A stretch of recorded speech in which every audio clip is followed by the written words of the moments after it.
The moon hung low in the ink-black sky, casting an eerie silver glow over the desolate road that stretched ahead of me. The only sounds that punctuated the stillness were the soft hum of the engine and the distant hoots of owls.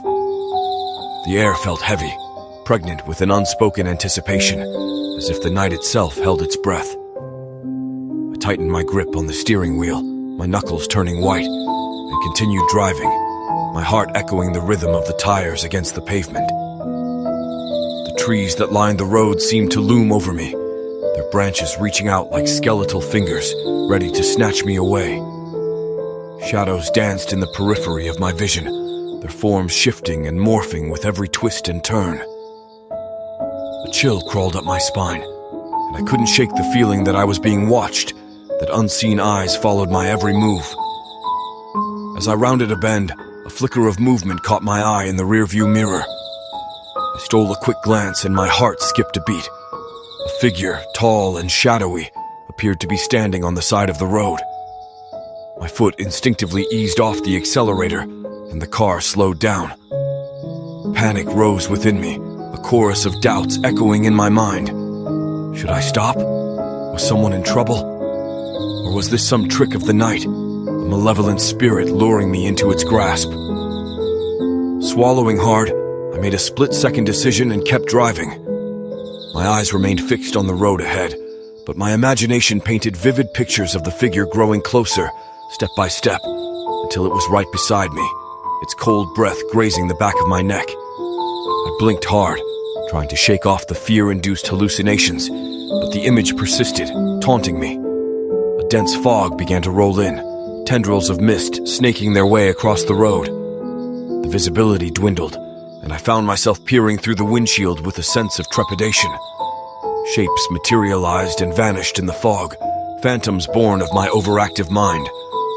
I flicked on the headlights, their feeble beams cutting through the mist like a knife, revealing glimpses of the twisted branches that seemed to materialize out of thin air. Up ahead, I spotted the faint glow of a dilapidated sign, the letters barely legible. It read, "Blackwood Inn, 5 miles." Relief washed over me. The idea of a safe haven amidst this spectral landscape was a welcome thought. With renewed determination, I pressed on, my fingers tapping out an anxious rhythm on the steering wheel. As the miles ticked away, the fog thickened, almost becoming a palpable presence. It seemed to envelop the car, cocooning me in an otherworldly embrace. The road became a winding labyrinth, the path ahead uncertain, as if the very ground shifted beneath me. The rhythmic tapping of my fingers turned into a nervous drum roll, the tension in the air becoming nearly suffocating. Suddenly, a figure emerged from the mist, directly in front of the car. My heart leaped into my throat, and I slammed on the brakes, the screech of tires tearing through the eerie silence. The figure, clad in tattered clothing, stared at me with empty eyes. A scream caught in my throat as I realized it was the same shadowy presence I had glimpsed earlier. Frozen in terror, I watched as the figure raised a pale, trembling hand and pointed down the road. My breath caught, and I followed its gesture, squinting through the fog. And then, emerging from the haze, I saw it. The Blackwood Inn, a mansion that seemed to materialize straight out of a nightmare. Its windows were dark and foreboding, and the architecture exuded an unsettling aura. Without another glance at the spectral figure, I shifted the car into gear and slowly approached the inn.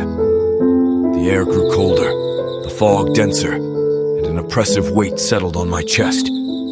Every instinct screamed at me to turn back, to escape this place, but a morbid curiosity held me in its grip. I parked the car and stepped out, my footsteps echoing on the gravel driveway. The front door of the inn creaked open as if beckoning me inside. Hesitation warred with fascination, but in the end, curiosity won.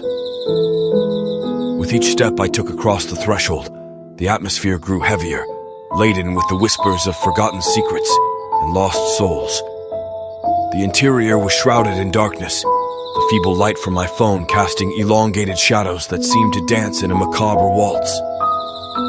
As I ventured deeper into the inn, a sense of unease settled over me.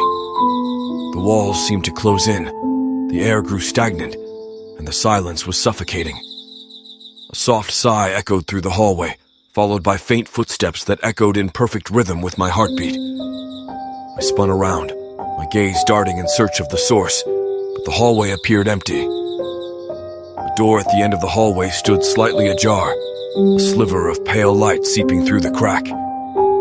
Drawn to it like a moth to a flame, I pushed the door open. The room beyond was bathed in an otherworldly glow, the walls adorned.